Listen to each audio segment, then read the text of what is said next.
So what's up guys, another car hacks here.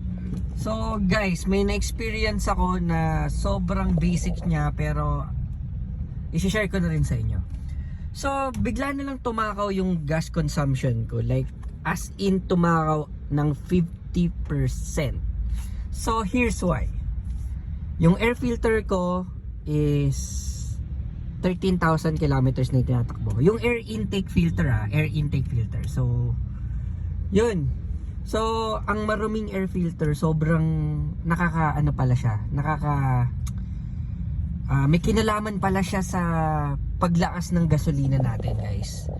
So, ayun guys, hindi ko siya nararamdaman na matakaw nung 10,000 siya, 11,000. Nung 13,000 kilometers, ramdam ko. Siguro nung 12,000, medyo nagdududa na ako sa gas mileage ko at saka 11,000. Pero yun nga guys, ang air filter intake ng natin sa engine hindi yung sa aircon 10,000 kilometers lang. Huwag nyo nang sagarin ng plus 1,000 pa. 10,000 palit. Pero pinaka the best 9,000 palit.